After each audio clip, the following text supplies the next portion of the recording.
Ito pong binahagi kong kwento ay naranasan ko nang minsang tumira kami ng family ko sa Manila. Mabel na lang po ang ipangalan nyo sa akin. Hindi ko yan tunay na pangalan, Sir Neb. Gusto ko lang itago ang tunay na identity ko. Medyo kinahihiya ko kasi yung nangyari. Ibinenta namin noon yung lupa at ari-arian namin para makipagsapalaran sa Maynila. Naniniwala kasi yung nanay ko na magiging maayos daw ang buhay namin kapag nasa Maynila na kami. Marami daw kasing opportunity sa Maynila. At kung doon daw kami maninirahan, malaki ang posibilidad na magbago ang buhay namin. Sinabi rin noon ni nanay na kung nasa Maynila kami, ay marami akong kolehiyong mapagpipilian kung sakaling gusto kong mag-aral. Yun din ang dahilan, Sir Neb, kaya ako sumang-ayon sa nanay ko. Gustong-gusto ko kasi talaga na makapag-aral ng college noon. Dahil sa kagustuhang yon ni nanay, ay dumalas ang pag-aaway nila ni tatay. Ayaw kasi niya na ibenta ang lupa dahil pamana pa raw yun ni lolo. Ginive up lang ni tatay ang lupa nang bantaan siya ni nanay. Nalalayas kami at iiwan siyang mag-isa. Nawalan siguro siya ng ganang lumaban dahil ayaw niyang mawalay sa amin ng nanay ko. Nag-iisang anak lang kasi ako, kaya mahal na mahal ako ng nanay at tatay ko. Nang maibenta ang lupa at ilang ari-arian, ay nagpunta agad kami sa Maynila. Nakahanap kami ng bahay na mauupahan, pero hindi kagandahan. Nasa squatters area. 2 yung kwarto kaya natuwa ako. Pangarap ko kasi talaga na makatulog na hindi kasama sila nanay at tatay. Construction worker ang naging trabaho ni tatay at labandera naman si nanay.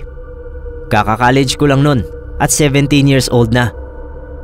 Isang gabi ay nagsimula akong managinip ng nakakatakot. May babaeng umiiyak sa CR ng bahay. Nasa kasing edad ko yung babae. Nakaupo siya sa toilet bowl. Nakahawak sa ari. Ilang saglit pa ay tumayo yung dalaga. Tinanggal yung pagkakahawak ng kamay sa ari.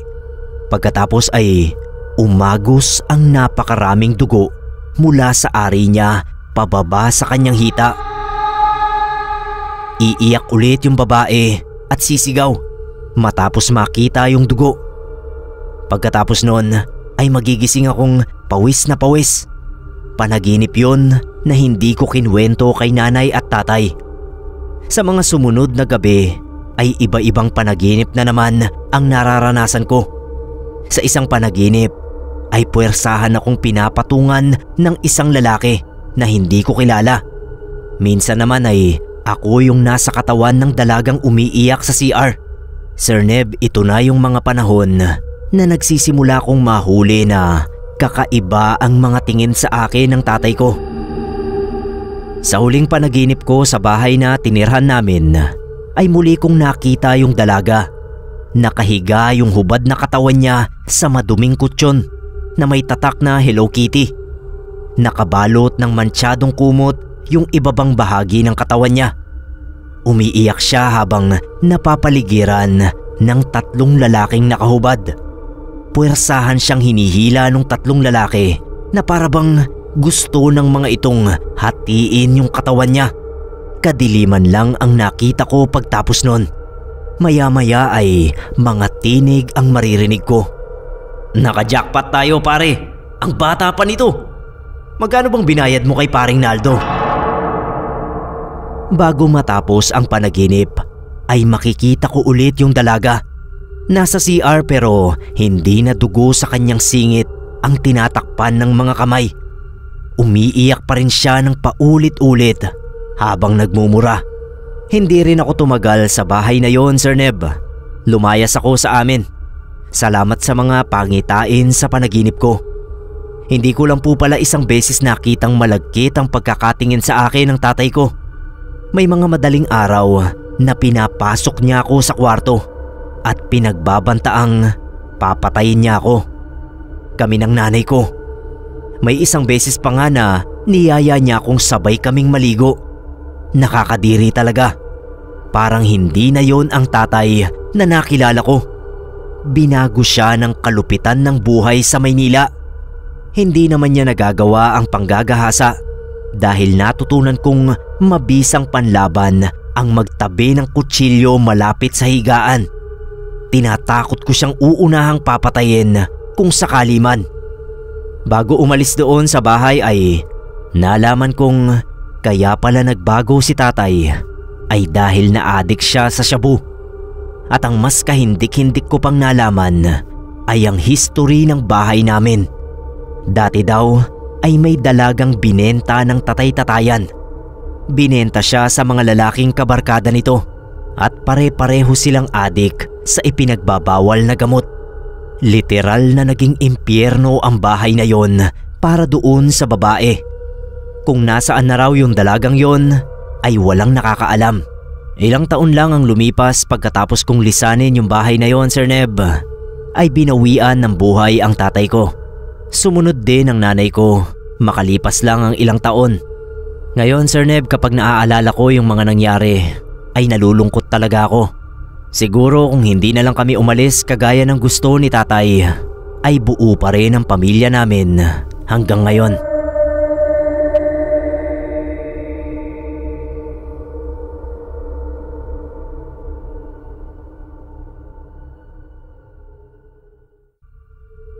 Hello po sa lahat. Magandang gabi po. Ako nga po pala si Tony at gusto ko lang po sanang i-share itong experience ko noong first year high school ako. 40 na ako ngayon, Sir Neb, at may pamilya na. Pero isa po ito sa mga karanasan ko na hanggang ngayon ay nananakot pa rin sa akin. Nagbakasyon noon sa bahay ang Lola Rosing ko. Namimiss na raw niya kasi ang bunso niyang anak, which is yung Papa Chuck ko. Dati pa man noong hindi pa nagbabakasyon si Lola sa amin ay madalas na siyang maging topic sa mga kwentuhan ni Mama at Papa. Na kesyo gumagamit ng kapangyarihang itim ang Lola Rosing at aswang daw ito. Pabiro lang sinasabi ni Papa ito, pero may hinala din daw siya na aswang nga ang nanay niya. Noong bata pa raw si Papa, may mga gabi raw na dumalas ang paglabas ni Lola Rosing. Kung saan man nagpupunta ay hindi naman daw nito kinukwento sa kanilang magkakapatid. Tinatanggi rin naman daw ng tatay ng papa ko ang bintang na aswang ang asawa nito.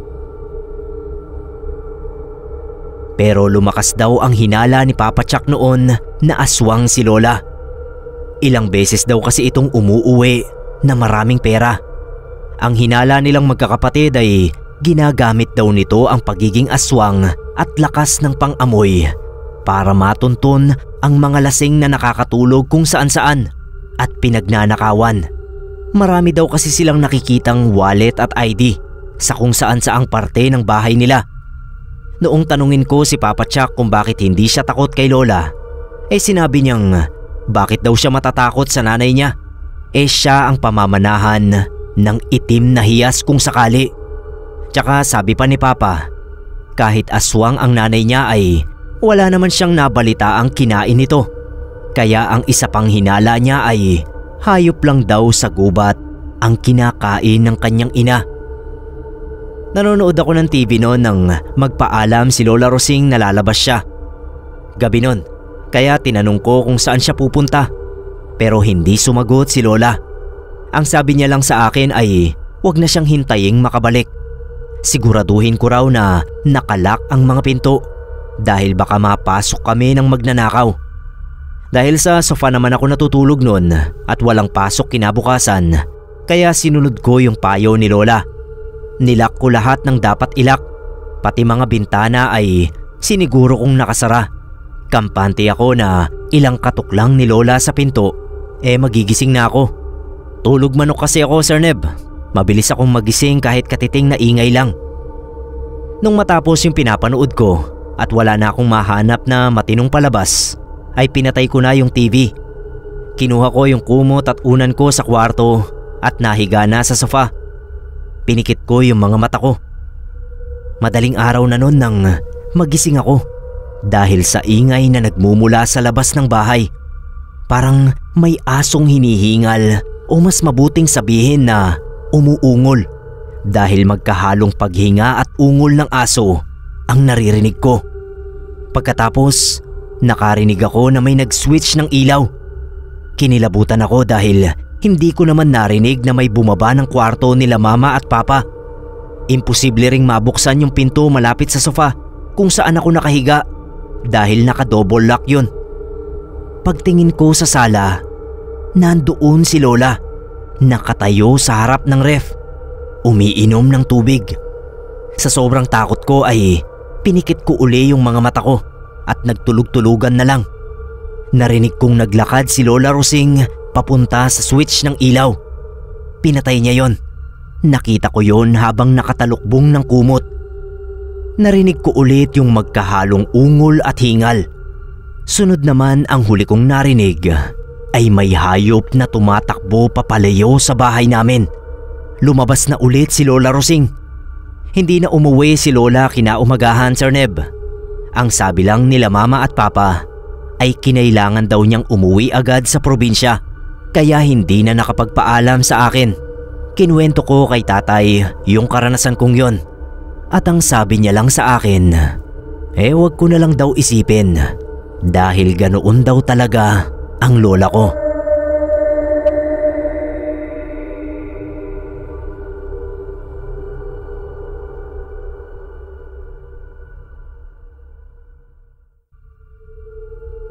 Hindi ko alam kung saang kababalaghan ko ikakategorya itong kwento ng Lolo Cesario ko. Pero sana po ay mapansin nyo. Nangyari ito noong 60s sa isa sa mga liblib na baryo sa Bicol. Malinaw na malinaw pa raw kay Lolo Cesario ang lahat na parabang kahapon lang niya nakilala ang pamilya Vergara. 16 years old lang si Lolo Cesario noon. High school lang daw ang natapos niya. Kaya naman yung bukid na lang nila Tatay Ado ang inasikaso niya at pinagyaman. May isa raw silang kapitbahay noon na masyadong tahimik ang buhay.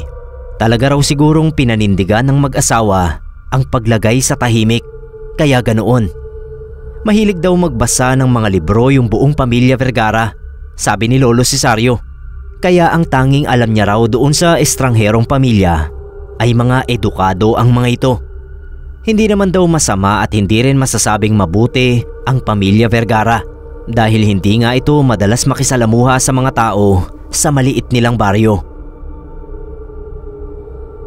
Dahil sa labis na kuryosidad daw ni Lolo Cesario noon ay dumalas ang pagdaan niya sa bahay ng mga Vergara. Malayo sa bukid na inaasikaso ni Lolo ang bahay ng mga Vergara, pero wala raw mintis ang pagdaan ni Lolo doon sa bahay. Hindi naman daw mayaman ang pamilyang yon dahil kubo lang din ang tinitirhan. Ang kaibahan nga lang ay malaki ng triple yung kubo ng mga Vergara kumpara sa kubong tirahan ni Lolo. Tsaka napakarami daw libro ng pamilya. Mga librong walang pakialam ang mga tao sa kanila.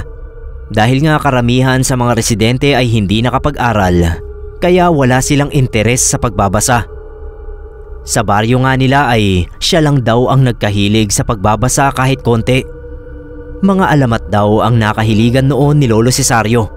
Kaya naman nang magkaroon ng pagkakataon ay kinausap niya yung nag-iisang anak ng mga Vergara na Suplicio ang pangalan.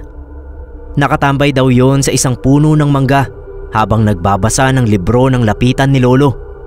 Tinanong daw niya kung ano ang librong binabasa niya. Sinabi ni Suplicio ang pamagat pero hindi niya maalala.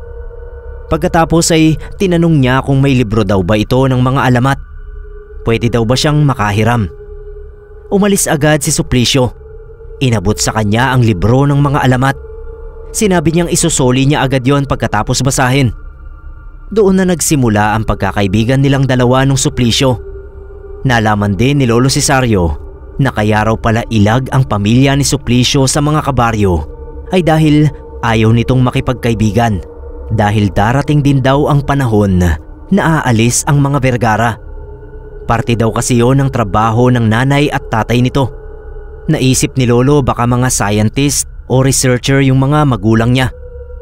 Isang gabi nung matapos niya nang basahin yung nahiram na libro ay nagdesisyon si Lolo Cesario na isoli na ito sa kaibigan at manghiram ng panibagong babasahin.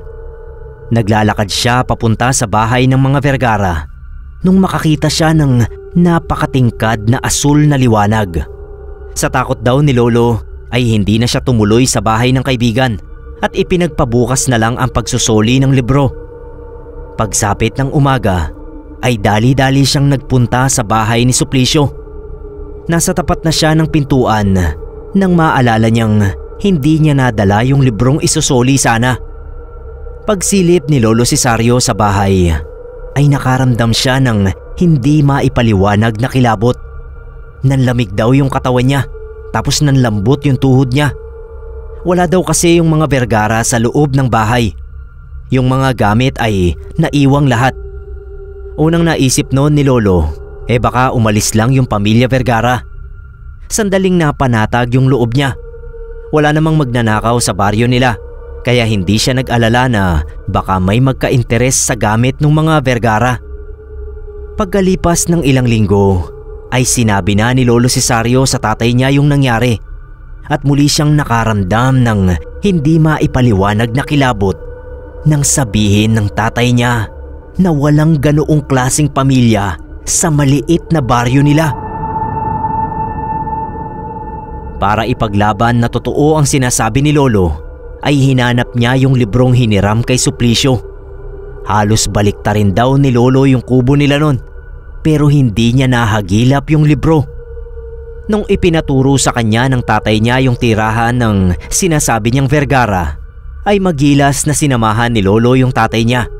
Pero Sir Neb, wala silang nakita roon, kahit bakas ng itinayong kubo. Hanggang bago mamatay si Lolo, ay iniisip niya pa rin na totoo si Suplicio at ang pamilya nito. Wala rin kasing nakitang mali ang albularyo noong ipatawas si Lolo.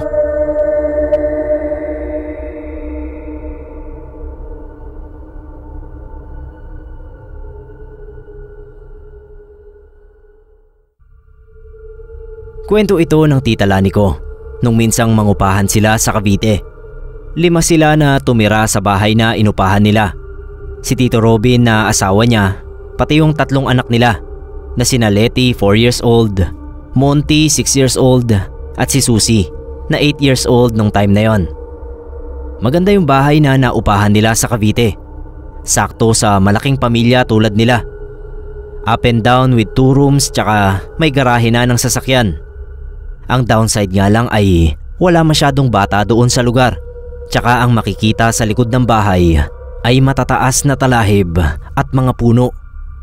Unang araw pa lang nila Tita Lani, weird na agad yung experience nila. Kasi yung si Monty, napapansin daw nilang napakadaldal.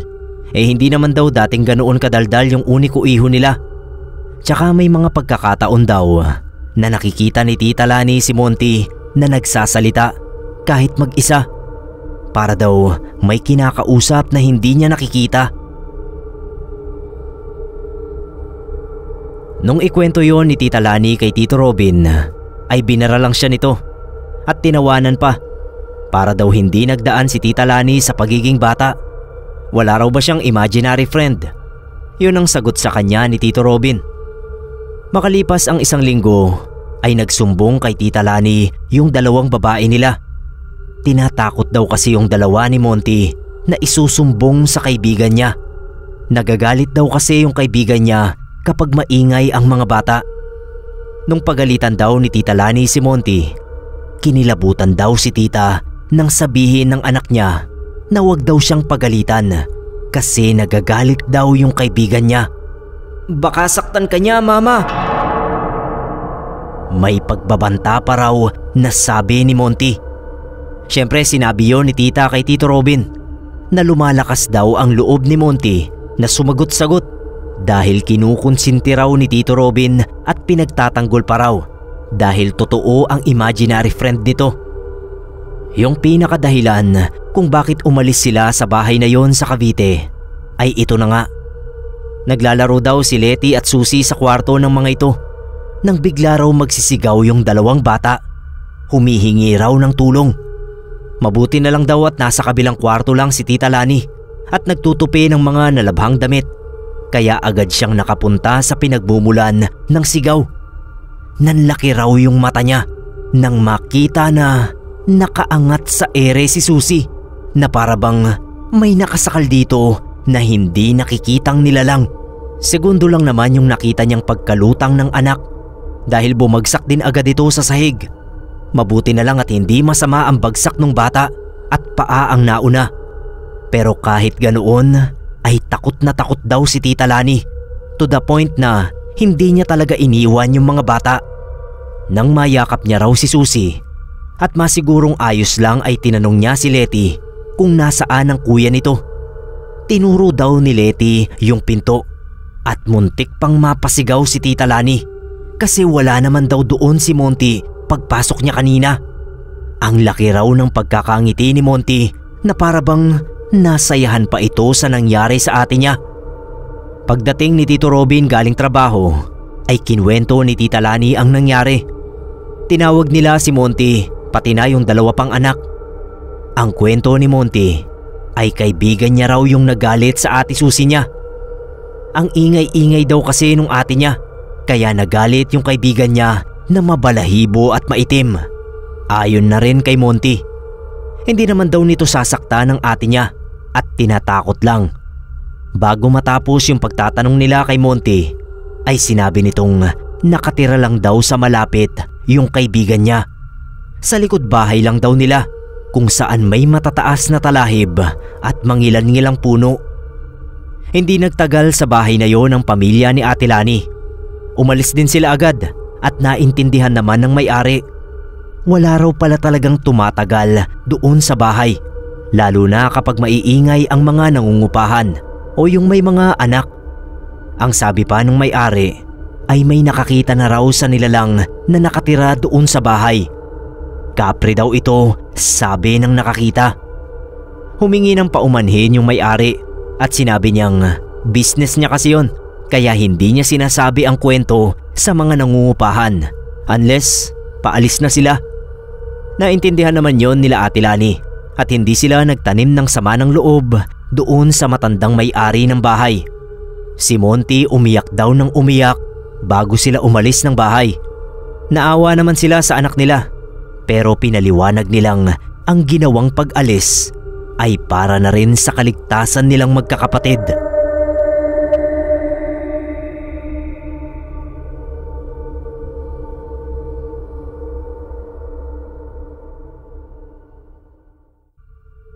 Personal experience ko po ito sa dating bahay namin sa Bulacan. Sobrang ikli lang po nito at maaaring hindi ganoon kaganda ang pagkukwento. Pero sana po mabasa mo, Sir Neb. Ako nga pala si Briggs. Nung time na ito ay college student ako. 8:00 ang pasok ko at sa Maynila pa. Kaya naman madaling araw pa lang ay nagpe-prepare na ako para hindi malate sa biyahe. Midterm exam namin nun. Nagpuyat ako kaka-review ng mga napag-aralan at para may maisagot sa paparating na exam. Pagkagising ko ay nagluto na agad ako ng almusal at kumain. Alam niyo na, dapat laging mag-almusal bago pumasok sa school para gumana ng maayos ang isip. Pagkatapos kong mag-almusal ay kinuha ko na yung uniform ko. Hindi naman ako nagmamadali kaya chinek ko rin yung mga gamit na kailangang dalhin. Nung masiguro kong wala akong na-miss ay lumabas na ako ng bahay. Sa labas kasi ng bahay namin located yung CR kung saan kami naliligo at dumudumi. Awa ng Diyos wala namang nagtatangkang magnakaw ng mga shampoo at sabon. Pati na rin yung mga toothbrush namin. Pagkalabas ko ng bahay ay napahinto ako sa paglalakad nung maaninag ko na merong tao sa tapat ng CR. Nakatalikod sa akin yung babaeng kayumanggi ang kulay ng balat. Nakasuot siya ng puti na parang damit pang kasal. Hindi ako natakot noon kasi ang unang pumasok sa isip ko, baka makikidumi yung babae o kaya makikiihi. Baka may nagfo-photoshoot sa malapit at naligaw lang. Pero makalipas lang ang ilang segundo, Sir Neb, biglang pumasok sa isip ko ang ilang importanteng detalye kaya hindi ko tinuloy yung paglapit sa babae. Sa isip ko, bakit nag-iisa lang yung babaeng nakita ko? Madaling araw pa lang nun. Kaya sino ang nasa matinong pag-iisip ang magfo-photoshoot sa lugar na yon? Siguro inaantok pa ako kaya hindi ko agad na-realize na hindi normal ang nangyayari. Pero kahit ganoon, Sir Neb, ay mas nangibabaw ang kagustuhan kong maligo. Kaya naglakad ako papunta sa kinaroroonan nung babaeng nakasuot ng damit pangkasal kahit madaling araw. Nung mga nasa 5 hanggang 10 hakbang na lang ang layo ko doon sa babae, ay biglang kumalat ang putik sa suot niyang damit. Umalingasaw yung nabubulok na amoy sa paligid. Parang nagmumula sa babae yung amoy ng patay na daga. Nung lumingon siya sa akin, ay nakita ko yung itsura niya. Kulay kayumanggi yung mukha niya at parang nagbabakbak na putik yung balat. Puti lang ang kulay ng mga mata at laylay yung panga ng babae. Noong nagsimula na siyang maglakad papunta sa direksyon ko, ay kumaripas na ako ng takbo pabalik sa bahay. Halos sumabog yung puso ko sa kaba nang makabalik ako. Hingal na hingal ako na para bang ang layo ng tinakbo ko. Nung silipin ko mula sa loob ng bahay yung babae, ay naroon pa rin ito sa tapat ng CR. Kahit malayo ay nararamdaman kong tinitignan niya ako. Ilang minuto rin ang lumipas bago siya tuluyang nawala. Mula noon, Sir Neb, ay ginigising ko talaga si mama ng madaling araw. Para bago ako pumasok, pagbabantayin ko siya sa labas ng banyo habang naliligo ako.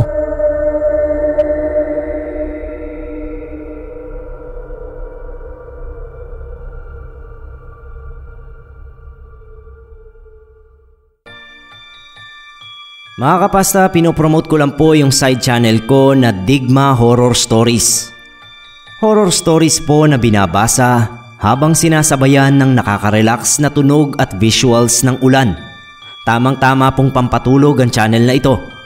Makakasama po natin dito si Mac ng Midnight Man Tagalog Horror Stories. Nandiyan din si Apo Maharlika at ang Dark Shadows 101. Muli po mga kapasta, para sa mga gusto ng ganitong content, sana po ay madalaw nyo at makapag-subscribe kayo sa Digma Horror Stories. Maraming salamat po mga kapasta.